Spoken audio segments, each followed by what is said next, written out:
Welcome to Making Stuff with Chris DeHut. Today we're going to take a look at why we use pull-up or pull-down resistors for inputs on the Raspberry Pi PICO, as well as many other types of microcontrollers. Now we'll be doing this study in MicroPython as is traditional for the Raspberry Pi PICO. What we're going to cover is why we need to use these pull-up and pull-down resistors. We're going to look at a demonstration/experiment that I've set up on the electronic bench so that we can see these stray currents that we're trying to deal with. We will have a Fritzing diagram to show the wiring of everything, including the examples for the MicroPython programs that would use both pull-up and pull-down and internal and external resistors. So we've got a lot to cover in this video, and hopefully it won't run really long. Now I'll be the first to admit I'm not an absolute expert in stray currents, all these different concepts that are coming into play that we'll see in this video, including switch bounce and a few other things. So you should end up with some fundamental understanding of why we need pull-up or pull-down resistors in our circuits. The first thing we'll look at is a Fritzing diagram to show our experiment. What we've got, let's just look at the basic Pi circuit at first. We've got a ground wire coming off of our ground to the ground rail on our breadboard, 3.3 volts coming out of the output side, going up to the positive rail on the top of the breadboard that connects to a yellow wire on our toggle switch, and we'll call that the common side. Then there's a blue wire coming out of it on leg 2, coming down to an area on the breadboard where we can make multiple connections. That comes over to pin 15 on the PICO.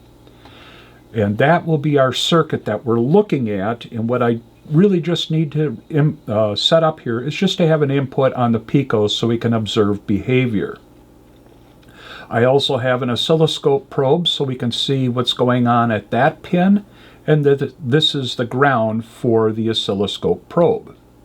Now over here, off of or completely separate from our circuit, we've got, I'm showing a AAA battery, but in reality I've got a benchtop power supply I'm trying to adjust to get the voltage at a very low level, and I'm currently at about 1.2 volts that I'm inducing into our circuit with this little experiment. So please bear in mind I'm not using a AAA battery, I'm actually using a power supply to give me voltage similar to that. This is a solenoid, basic old solenoid, and I'm not even sure what vintage it is or anything, it's just one I had in my spare parts thing. And I've connected another oscilloscope probe to the housing of that. Then I've got another oscilloscope probe on a wire that is not connected to the solenoid, but does plug into our breadboard. I don't even think I really need to have it plugged into there. What we're really just looking at is close proximity between the solenoid, this wire, and our circuit. There is virtually no connection from this point to anything here on the breadboard.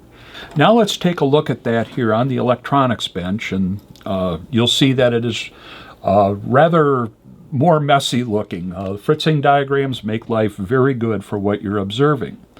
Here's that ground wire going to a rail. Here's an oscilloscope probe. This one's the purple line that we'll see on the oscilloscope. Here's our 3.3 volt rail, or power coming up to the rail. Yellow wire goes into the common on our toggle switch, out the blue wire at this junction here, and then we just jump her over to GP15 on the PICO.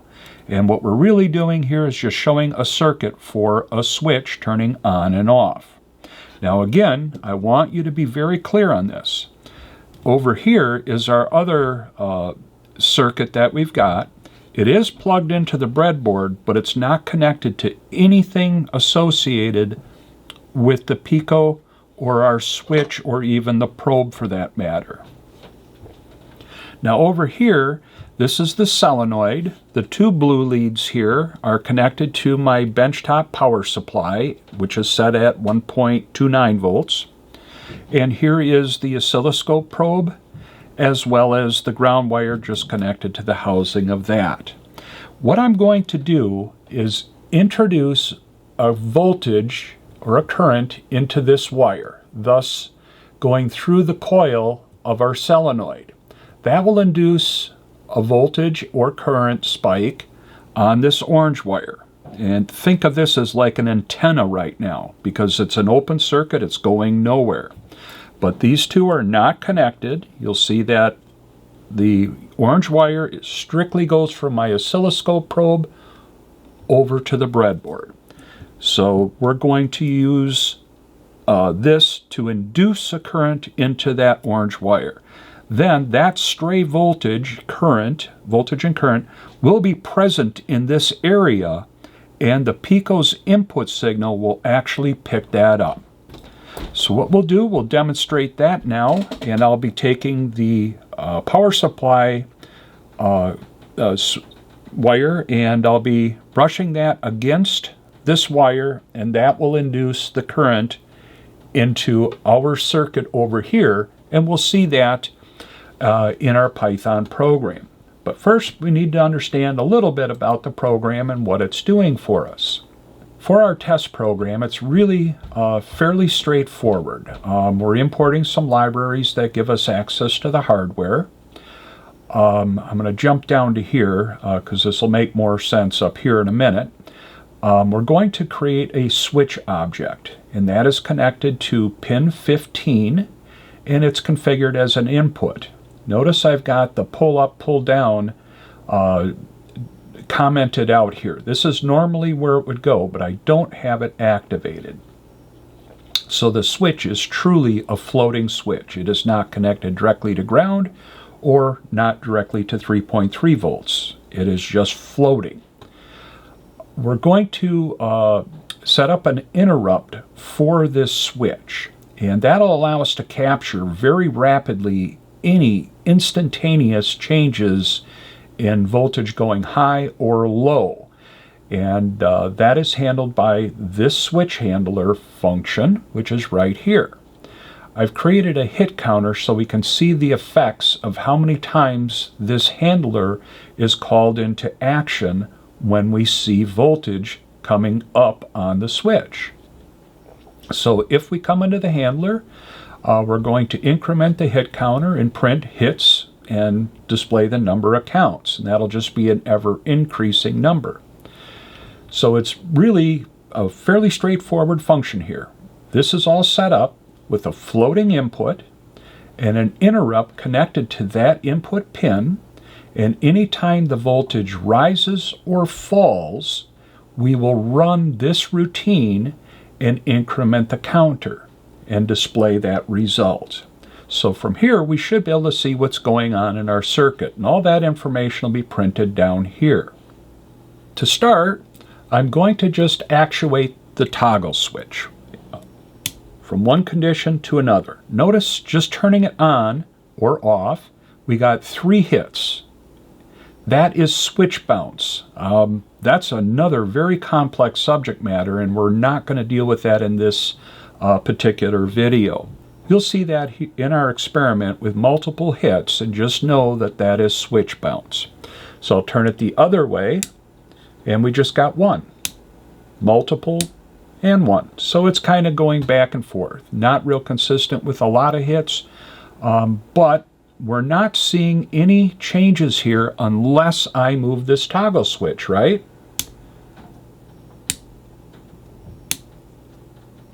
So the only time we see a change or an increment here is through the physical act of actuating that switch.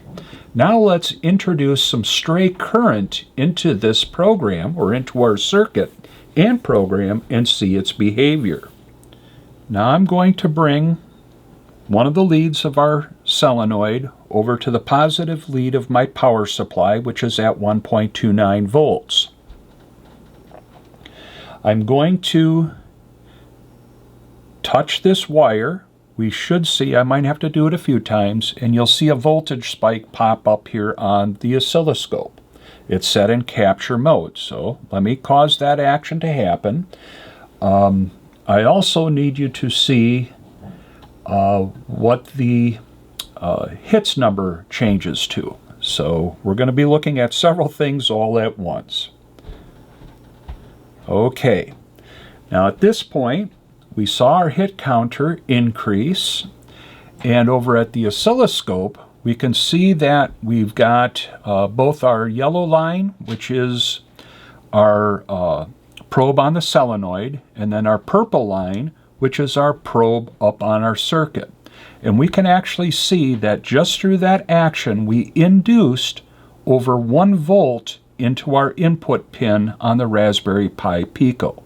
There is no physical connection between the two, so this is going through, so to speak, airspace. Now, while I had everything set up here, I thought I would also set the oscilloscope up such that we could look at switch bounce. So here's a quick look at that. You'll see the switch trigger, and then you'll see how the switch went from a high volt, dropped down, back to a high volt, and then there was ringing after it. That is switch bounce. And it's a very short period of time where the interrupt can handle it or catch it, but normal inputs generally don't see that. Switch bounce is a complicated subject matter, and hopefully we'll have a video for that a little further down in this series on the Raspberry Pi PICO. Hopefully that demonstration gave you some understanding of how something that isn't even connected to our circuit can influence it through inductive currents. This happens a lot more than you can imagine, and thus the importance of using either a pull-up or a pull-down resistor. So now let's take a look at the circuitry or the wiring for pull-up and pull-down and how we handle that in MicroPython. Here in the Fritzing diagram, we're going to be looking at our first example, which will be using the internal pull-down resistor of the Raspberry Pi PICO. And this is how you would typically wire up a switch in a circuit like that. We've got our 3.3 volts out right here coming out of the PICO. We come around to our positive rail on the breadboard, and it goes to a yellow wire which connects to common on the switch. From there, the switch, when activated, would allow current to flow through this blue wire into a junction here on the breadboard, and then ultimately into pin number GP15. Now let's take a quick moment to understand what's happening here. If the switch is in the off position, nothing is coming in on the blue wire. So this switch, without a pull down, would be floating. It would neither be at 0 volts and it would not be at 3.3 volts. By adding that pull down resistor, we're putting a small amount of current in here at 0 volts to hold it at 0 volts. Is probably the better way to say that. If there's any stray current that comes along, it will drain it off to the ground of the PICO. So that is the function of the internal pull-down resistor, and we'll take a look at the code for that. This is a very basic program. It's just going to turn an LED on depending on whether the switch value is high or on, or whether it's low. If it's low, turn it off. If it's high, turn the LED on. But this is the line right here. When we created the switch object on pin 15 as an input, we set up the pull-down resistor right here. We've activated it. So now let's run it and we'll see how the behavior is. You'll notice we get multiple hits. Again, that's switch bounce. But our LED is on and then off, following the switch. And we're not getting random hits when the switch is in either position. So we know we've pulled the circuit down to a stable state, meaning either 0 volts or 3.3. In our case, 0 volts with the pull down. Now let's take a look at how we would use an external pull down resistor. The change is going to be right here. I'll highlight it. This is what we're going to change. I'm going to remove that for our external demonstration program. It's gone. So now we've configured our switch on a machine pin, number 15, and it's set up as an input. But I have not activated the internal pull-down resistor. Now let's look at the wiring and how we're going to deal with that.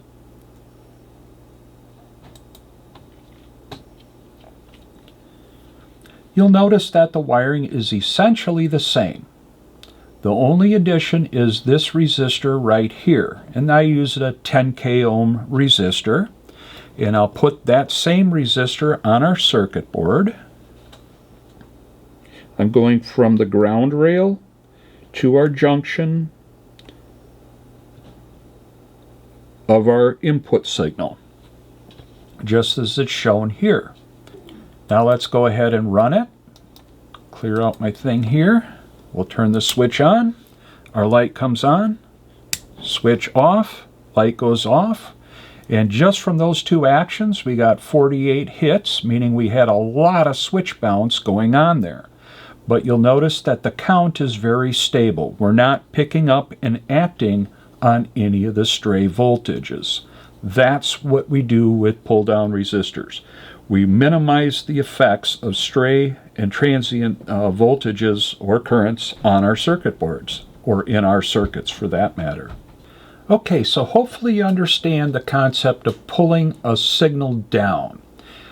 When we're working with the wiring that we just showed you, our input would be floating, and it wouldn't be at a 0 volt and it wouldn't be at a 3 volt. And by pulling down, we're pulling that input to 0 volts until the 3.3 volts is allowed to pass into it through the switch.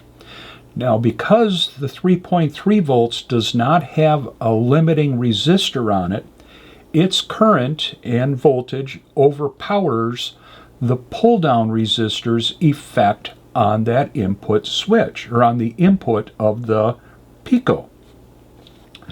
Now, you understand most probably this type of circuit where we've got positive voltage going into the switch, and then when we turn it on, that positive voltage goes to the input. Now, there's another way we can wire this, and it's the inverse. And so let's take a look at the logic and the handling of that, and that's where pull-up resistors come from. So first, I'm going to call up our internal pull-up example. Well, let me back up real quick. You'll notice here that our yellow wire going into common is on the positive rail. Okay?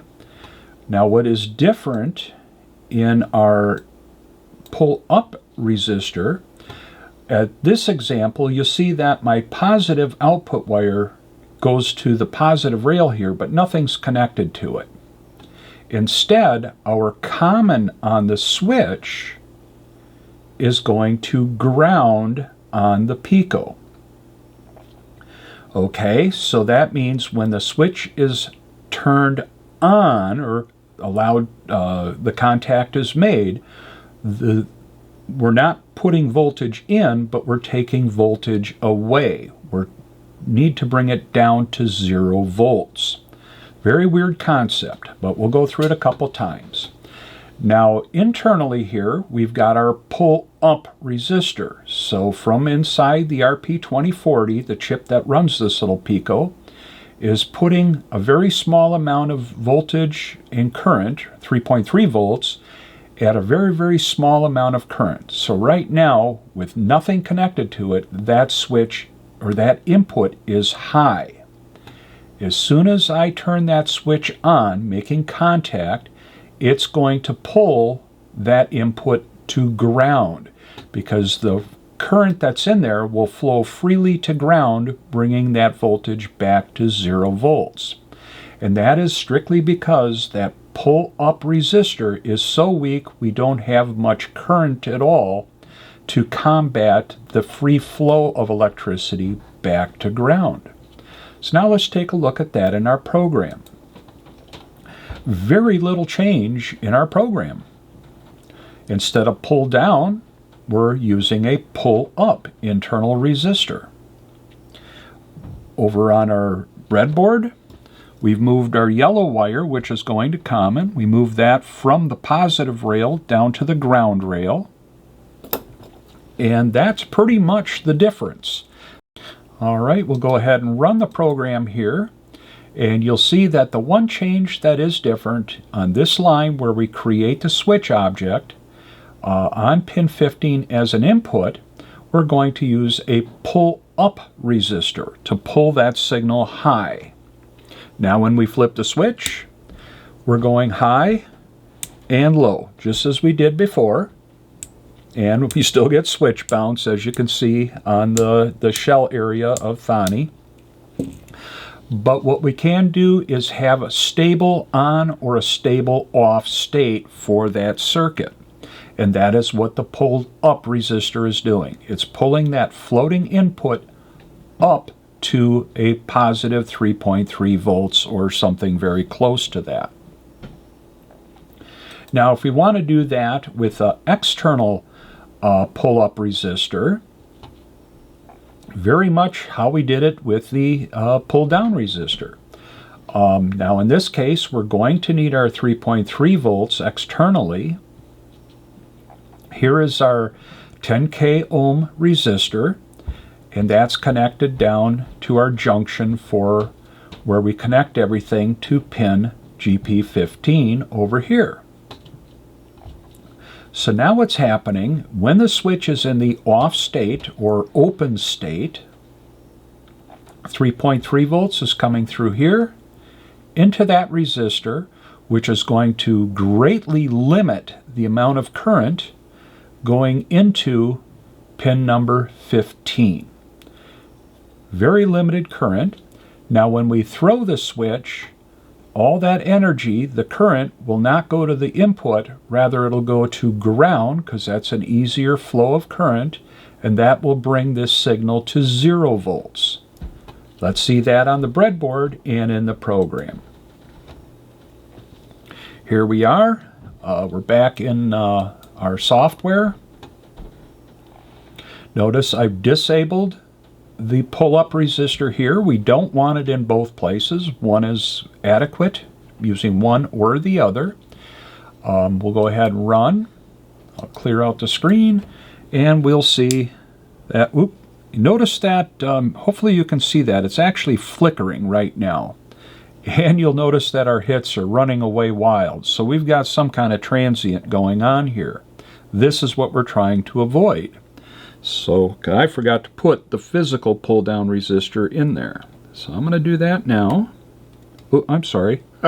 Pull-up resistor. All right, so we're going to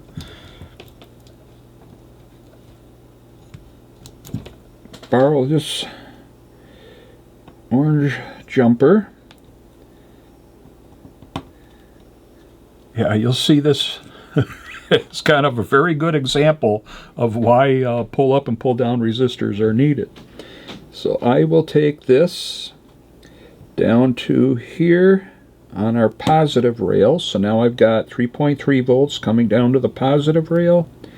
I'll get my pull-up resistor in there and connected there. And now notice it's all stabilized. We're not getting those random false inputs. Big accident on my part for not being prepared and following properly, but boy, was that a great demonstration of why we need pull-up and pull-down resistors. You'll get transient voltages going into that input, giving you all kinds of trouble in your program. And here we can see our switch is behaving as normal. And we're getting very few, there's our switch bounces. They're back. Can't fix those with pull-up and pull-down resistor. Well, as you can imagine, as you probably thought, it is a complicated subject. It's not something that most people grasp instantly, especially the pull up and pull down part, because you're inverting logic as we would normally think. My suggestion is that you can go to our the website. The link is down below, where you can download the code for these programs and the Fritzing diagrams. Get a breadboard, set it up, and just work through it a few times, and you'll start to see how these circuits behave. They seem to do exactly the same thing, but the electronics are certainly different, and the logic in the program is slightly different. Well, I think that's going to wrap up this video. We've covered a lot. Hopefully this is in a relatively short period of time. I probably ran longer than it should. But nonetheless, it is a complex subject, and hopefully I helped you get a better understanding of why you need pull-up and pull-down resistors. And by sheer accident, in a goof-up on my part, we got to see a real reason why that's so important. There are files available for download on our companion website. The link is down below. While you're on our companion website, you can look through the table of contents of all the other videos that we have available. You may find several others that are of importance or that could be of help to you. All in told, we're looking at about doing 50 to 60 of these videos on the Raspberry Pi PICO, interfacing it to all kinds of gadgets and gizmos. Whatever strikes my fancy, I hope to make a video on it. If you enjoyed this video, I certainly hope that you would subscribe. That certainly helps secure the existence of this channel. If you liked it, give me a thumbs up, and if you want to be notified of future videos, just click that notification bell. So with that, I'd like to say thanks very much for spending the time with me today, and I look forward to seeing you in the next video.